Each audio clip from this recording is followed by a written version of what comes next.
Hello students, now we will see practice set 7.2 examples, textbook page number 118.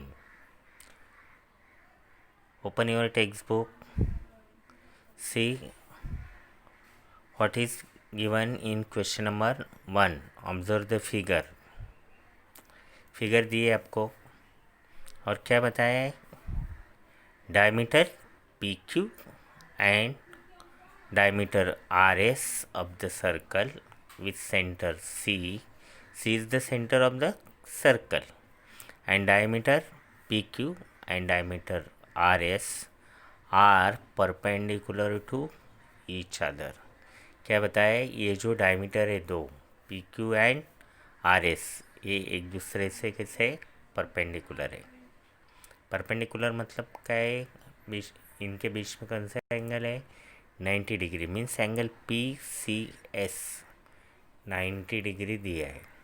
ये दोनों diameter एक दूसरे से कैसे परपेंडिकुलर है.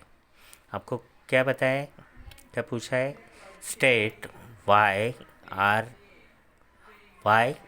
Arc PS and arc SQ are congruent. First part क्या बताया आपको, वाई आर्क PS, आर्क मतलब ऐसे आपको देखना है, arc PS and arc QS are congruent. ये दो आर्क क्यों कॉन्ग्रुएंट है, देखेंगे उसके answer. Write the other arcs which are congruent to arc PS. एकदम इजी क्वेश्चन है ये. क्या बताया आपको, diameter PQ and diameter RS are perpendicular to each other. Means angle between them is 90 degree. ये 90 डिग्री है तो ये इसका लीनियर पेर एंगल है, ये भी 90 होगा. ये इसका लीनियर पेर एंगल है, ये 90 होगा. सब एंगल 90 होंगे. परपेंडिकुलर है मतलब ये एंगल कितना होगा, 90 डिग्री. ये 90 है तो ये भी 90 होगा, लीनियर पेर एंगल है. ये 90 है तो ये भी 90 होगा, लीनियर पेर एंगल्स. तो ये सभी एंगल्स जो है ये कितने हैं, 90 डिग्री के एंगल्स है. ये भी 90 है, ये भी 90 है, ये भी 90 है. तो अभी हमें आंसर देखना है, क्या आर्क PS और आर्क QS ये कॉन्ग्रुएंट क्यों है. आर्क PS का मेजर क्या होगा, diameter PQ perpendicular diameter RS. Therefore angle PCS is equal to angle PCR is equal to angle QCR is equal to angle QCS is equal to 90 degree. चारों भी angle 90 degree हो गए. Major of arc PS, अभी PS का measure कितना होगा, measure of an arc. अब हम लोग प्रॉपर्टी देखें, measure of an arc is equal to measure of its central angle. Arc का मेजर कितना होता है, उसके सेंट्रल एंगल के मेजर इतना होता है. Therefore measure of arc PS is equal to measure of angle PCS. उसका जो सेंट्रल एंगल रहेगा, major of arc PS is equal to measure of angle PCS. Central angle इतना, कितना है वो angle, 90 degree. Therefore measure of arc PS 90 degree. PS का measure कितना होगा, 90 degree. Similarly measure of arc SQ का measure कितना होगा, मेजर ऑफ इस सेंट्रल एंगल. सेंट्रल एंगल कौन सा है, QCS, वो भी 90 है. Measure of arc SQ is equal to measure of angle QCS. QCS का भी मेजर कितना है, 90. तो PS और SQ दोनों का भी मेजर कितना हो गया है, 90 90. Same arc with equal measures are congruent. तो दोनों भी आर्क कैसे होंगे, कॉन्ग्रुएंट होंगे. Arc PS congruent arc SQ. को बताए ना कि क्यों कॉन्ग्रुएंट होंगे, दोनों का मेजर कैसे सेम है. Measure of two are same, therefore they are congruent. Measure of arc PR is equal to arc PS congruent arc QS और SQ.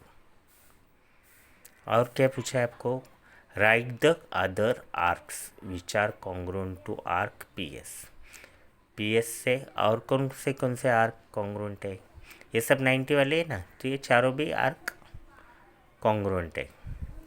Therefore measure of arc P R, ये भी कितना है 90 डिग्री होगा। Measure of arc P R is equal to measure of angle P C R 90 degree.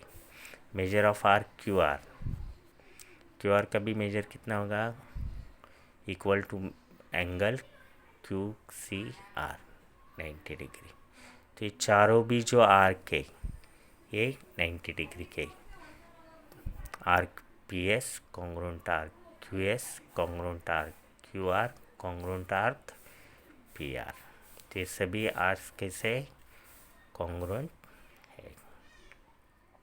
Okay, तो ये था question number 1। अभी हम लोग आंसर लिखे, वैसे ये शॉर्ट क्वेश्चन है, इतना कुछ हार्ड भी नहीं है। डायमीटर परपेंडिकुलर दिए, मतलब ये एंगल 90 डिग्री होते, इसलिए जो आर्क होते ये भी कितने 90 के, सभी आर्क 90 डिग्री के। तो उसके ऊपर से ये क्वेश्चन था। Now question number 2। फिगर पहले अच्छी ढंग से ऑब्जर्व करो, क्या फाइंड आउट करना है, क्या दिया है आपको। दोनों तरफ मेजरमेंट देखे तो सेम सेम है, 100 100 35 35, और ये बीच में नहीं दिया, ये आपने को फाइंड आउट करना रहेगा। ओके, क्या दिया है क्वेश्चन देखो।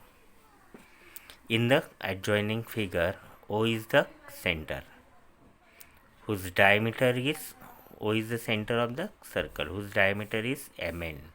mn डायमीटर है, डायमीटर है मतलब वो सर्कल के दो कॉन्ग्रुएंट पार्ट बनाता है। इधर एक हाफ सर्कल है, इधर एक हाफ सर्कल है। Measure of some central angles are given, hence find. तो आपको ये जो एंगल्स है, मेजर ऑफ एंगल है वो भी, measure of angle C O D, angles find out करना है। ये एंगल फाइंड आउट करना है, ये एंगल फाइंड आउट करना है, और ये जो आर्क है उसका corresponding A B and C D भी फाइंड आउट करना है। ठीक है, कैसे आंसर लिखना है देखते हैं। क्या क्या पूछा था आपको क्वेश्चन में कि, अभी फिगर एक बार देख लो। इधर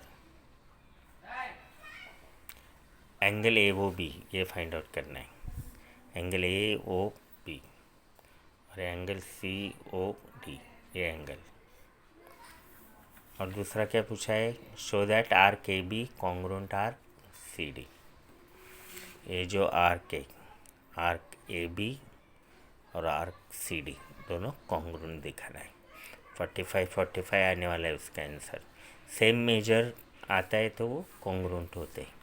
show that chord A B congruent chord C D, तो उसके करस्पॉन्डिंग थर्ड क्या शो करना है आपको, ये जो कॉर्ड है, कॉर्ड मतलब ये लाइन ए बी और एक सी डी, ये भी कॉन्ग्रुएंट दिखाना है, एक दूसरे के ऊपर डिपेंड है ये सब आंसर्स। ठीक है, फिगर आपके टेक्स्ट बुक में है, आप उसमें देख सकते हैं टेक्स्ट बुक में। आंसर्स ऐसे लिखने में थोड़ा बड़ा लगेगा आपको, लेकिन एक एक पॉइंट लेंगे तो वो इजी है। ठीक है, फिगर में देखो अभी डायमीटर एम एन है, तो लीनियर पेर एंगल की प्रॉपर्टी अभी हम लोग यूज़ करने वाले। ये डायमीटर है, लीनियर पेर एंगल की प्रॉपर्टी पता है आपको, एक ही लाइन के ऊपर अगर एंगल्स रहेंगे तो उनका सम कितना होता है 180 डिग्री। लीनियर पेर एंगल है, angle M O B and angle B O N are linear pair angles. M O B मतलब उसमें कौन कौन है, M O A and A O B है। फिगर में आपको देखना है angle, measure of angle M O B plus measure of angle B O N is equal to 180। Linear pair angle से, एक ही लाइन के ऊपर एंगल से, इसलिए उनका सम कितना है 180। अभी एम ओ बी में दो एंगल है, एम ओ बी मतलब कौन है? Measure of angle M O A plus measure of angle A O B. M O B मतलब M O A plus A O B plus measure of angle B O N. ऐसे 3 angles है total, उनका सम कितना रहेगा? 180। Reason क्या है? Linear pair angles. Sum of the measures of angles in linear pair is 180।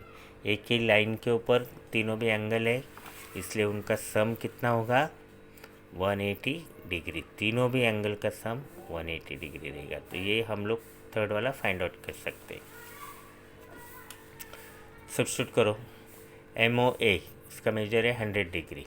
A O B find out करना है। B O N 35। 100 plus 35, 100 plus 35 135।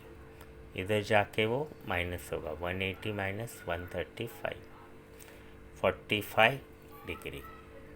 Major of angle A O B is equal to कितना आया? 45 degree. ऐसे आपको क्या करना है अभी? सेकेंड जो है ये हाफ पार्ट, ये जो एंगल है एंगल सी ओ डी, वो भी ऐसे ही फाइंड आउट करना है लीनियर पेयर एंगल की प्रॉपर्टी यूज़ करके।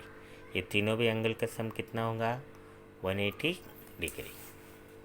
Similarly measure of angle M O C plus measure of angle C O N is equal to 180 degree. Angle M O C, इसमें 2 angle है, M O D C O D. M O C में देखो M O सी, M O सी उसमें कौन है? M O D plus angle C O D. Angle addition property use किया है। Angle M O D plus angle C O D plus measure of angle C O N. M O D का measure दिया है 100, C O D find out करना है। सी O N कितना है? 35। 100 plus 35 135। इधर आके माइनस, सेम है ऐसे ही है। Measure of angle C O D is equal to कितना है? 45 डिग्री। ये एंगल ए ओ बी भी 45 है, एंगल सी ओ डी भी 45। Therefore measure of angle A O B is equal to measure of angle C O D is equal to 45। ये अपना first question था। तो ये एंगल जो है ये कितने हो गए? 45। और ये भी कितना हो गया? 45। एंगल 45 हो गए दोनों भी। तो ये 45 है, तो उसका करस्पॉन्डिंग आर्क भी कितना रहेगा? 45 होगा ना। Measure of minor arc is equal to measure of its central angle. ये 45 है, तो ये आर्क भी 45 डिग्री होगा। ये 45 है, तो उसका करस्पॉन्डिंग आर्क सी डी भी 45 डिग्री होगा। मतलब आर्क भी कॉन्ग्रुएंट है। और आर्क कॉन्ग्रुएंट होते तो उसके कॉर्ड भी करस्पॉन्डिंग जो होते वो भी कॉन्ग्रुएंट होते। आंसर लिखना है खाली, ये कैसे प्रॉपर्टी मेंशन करके अब हमें आंसर लिखना रहता है। Now measure of arc A B is equal to measure of angle A O B, central angle 45। Similarly measure of arc C D is equal to measure of central angle C O D 45। दोनों का measure same है, therefore arc A B congruent arc C D. ये आपको पूछा था ना, show that arc A B congruent arc C D. दोनों का मेजर सेम है। If the measures of two arcs are equal then this two arcs are congruent. और third आपको पूछा है chord A B congruent chord C D. अगर chord पूछे आपको, अगर आर्क कॉन्ग्रुएंट है तो उसके करस्पॉन्डिंग कॉर्ड भी कॉन्ग्रुएंट होते हैं। तो ये प्रॉपर्टी आप लिख सकते हैं। इसके बदले ये लिखो, chords corresponding to congruent arcs are congruent. अगर कॉन्ग्रुएंट आर्क है तो उससे करस्पॉन्डिंग कॉर्ड भी कॉन्ग्रुएंट होते हैं। ये 2 आर्क कॉन्ग्रुएंट दिए, arc A B 45, arc C D 45। तो ये जो कॉर्ड है, if arcs are congruent then corresponding chords are also congruent. Arc congruent है तो कॉर्ड भी कॉन्ग्रुएंट है। तो थर्ड के लिए आपको ये प्रॉपर्टी लिखना है, chords corresponding to congruent arcs are congruent. Therefore, chord AB congruent chord CD. Okay, तो ये इसका ये जो 3 क्वेश्चंस थे इसके आंसर से तो पूरा लिखो, ये और ये पार्ट वैसे सेम ही है और एंगल सेम आएंगे, ये 45 ये भी 45 है। एंगल सेम आए तो करस्पॉन्डिंग जो कॉर्ड्स है वो भी सेम होते। एंगल फाइंड आउट करना था, 180 में से माइनस करने का, 100 और 35 45 आया, ये भी 45, एंगल 45 है तो मेजर ऑफ आर्क भी 45 होगा, ये भी 45। If arcs are congruent, arc मतलब एक circular part A B, arc C D ये कॉन्ग्रुएंट है तो उनकी करस्पॉन्डिंग कॉर्ड भी कैसी होते हैं, कॉन्ग्रुएंट होती है। तो ये प्रॉपर्टी लास्ट में मेंशन करना है। तो ये था प्रैक्टिस सेट में 2 ही एग्जांपल्स थे। अभी यही एग्जांपल्स जो है यही एग्ज़ाम में आएंगे ऐसा नहीं है। आपका कॉन्सेप्ट अगर क्लियर है तो थोड़ा सा चेंज करके आपको फिगर्स दिए जाते तो आपको उसके आंसर्स लिखने को आना चाहिए। प्रॉपर्टीज़ अच्छा करो और टेक्सचुअल जो क्वेश्चंस है वो अच्छी ढंग से करेंगे तो कोई भी क्वेश्चन रहेगा तो आप उसको सॉल्व कर सकते। Okay, so here chapter number 17 circle is finished. Okay, now write practice set 17.2 example number 1 and example number 2 in your notebook. Okay, thank you.